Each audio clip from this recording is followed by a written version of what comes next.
So my name is Ryan. I'm 24. I live in El Perot, born and raised. I've been doing judo for 21 years, going on 22.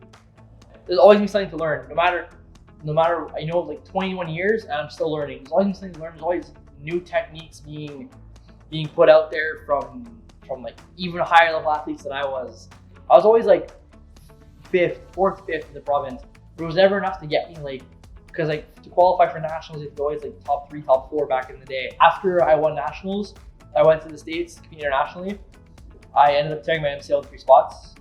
It was kind of a really big thing, obviously. It's not a small injury. So it was really hard. I didn't come from a wealthy family. I came from just middle class. So, I was thankful I had my grandfather who paid for me to get to the privates to do my MRIs and stuff. It was really hard. So I kind of went recovery with the physio, the coaches. I was on Team Quebec and stuff at the time. So we kind of just worked together to try and bring me back. I was off for a year, essentially a half a year. But I was still we're supposed to be off. I was still competing. I was taped from ankle to knee. Every training, every competition, trying to get myself there. I was flying to Saskatchewan, to Alberta, all these things. So it wasn't an easy time. I couldn't practice judo anymore. If I would go there, I would go to train with the national training center, and I would maybe do a bit of stuff, but I could barely walk. I was always taped up. My knee was swollen. It was bad. It wasn't a fun time. I was doing physio 3 to 4 times a week at least, minimum. I switched my focus from judo to maybe just working out. Because when I got injured, I did put on a lot of weight, because I couldn't do much. I did put on a lot of weight. I kind of went not in a depression, but kind of I can't do much. Within the span of a whole year, I went up to 260, 265. I was getting there, and it wasn't healthy weight either. With my friends, I was just drinking and all that stuff, and it wasn't a good time. And I went to a phase where I was really big. I got up to as big as 315 pounds, and at that point, it was, I guess you could say, rock bottom. I'm walking around and I'm out of breath. That's not healthy. I'm walking up one flight of stairs and I'm tired and I'm exhausted. It's not normal. And it's, regardless, I'm tall, you wouldn't think maybe I'm that big, but I could feel it, mentally, physically. It was draining. It wasn't at all what I thought I would become. Specifically, I had my coach Eric, who helped me get leaner and get in shape to actually win this. I had about 2 months to prepare for it, and I think that I was around 280, 290, and I managed to get down to a healthy 70s, to be a little more healthier, to compete and not be gassed after a minute of fighting. Same thing, having your father coach you and having someone outside coach you. Eric was very totally not judo aspect. Eric was totally nutrition based and gym based, and Eric was very, very helpful, very motivational to get me. The trainings were hard. Eric has seen me grow up at the gym and whatnot, and helped me really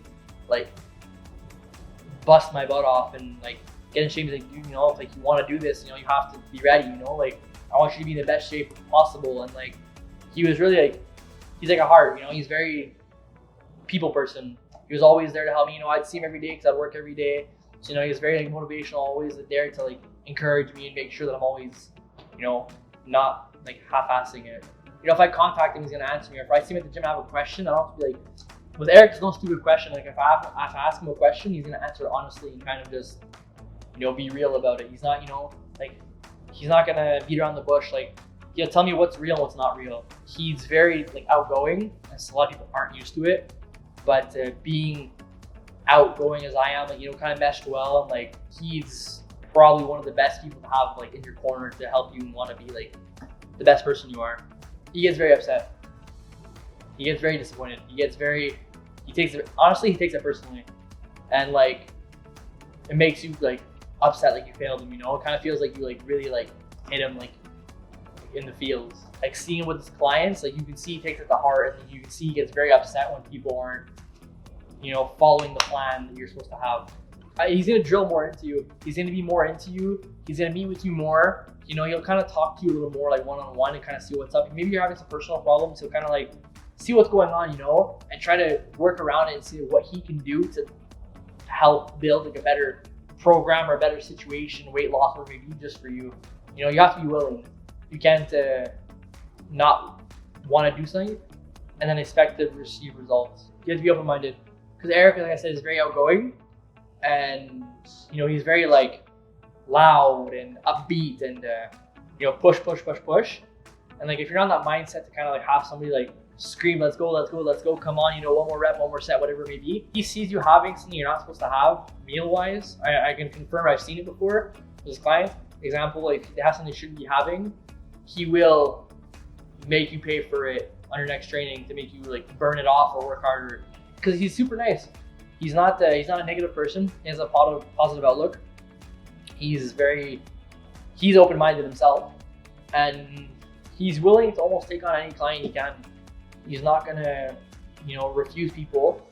But if you're super willing to learn or even just adapt, he'll put the effort into you and the heart into you. In our group, no. Everyone's always, like super supportive. They'll comment or they'll like your post. You always feel, people send you messages and whatnot. They're always like, oh, wow, you're making such good progress, or oh, wow, this or that. But like, it's easier to post in there and be accepted than to post out in the actual world. Well, usually when you go to other websites, you're gonna have a lot of, like you're gonna pay for an ebook and you're just gonna have it and that's it. You have the workout, you have to usually go on YouTube, look for the exercise, or you're not gonna be able to get like the proper info you want. That one-on-one interact, ask the questions, and you're gonna be able to have contact with that person. So you're not just kind of like freeballing in. Okay, here's my money, and then I have to go to YouTube and Google and find out what I'm doing. I'm somebody who needs to be spoken to and taught how to do things. If you're just gonna give me something on paper and expect I have to know how to do it, then go off of Google and then, oh, okay, it's telling me to do this, but I'm not, having that one-on-one like conference and just like chatting and like, getting to know my coach personally, whoever's like coaching me, and they get to learn me a little bit more. I think it's just awesome that I can kind of learn who I'm working with and like what they're working with. So if you have him in the phone call or if you have him in person, he's gonna be Eric. You're not, and I know that for a fact because I had him before. He's not gonna be different, When I'm talking to Eric on Facebook, I'm talking to Eric in person. I'm talking to the same person. There's no, I can still like, I can hear his voice in my head. So when you get to know him as a person, and you start talking to him like even through text messages and whatnot, you're still gonna see it's the same person. It makes you feel more comfortable, a lot more real.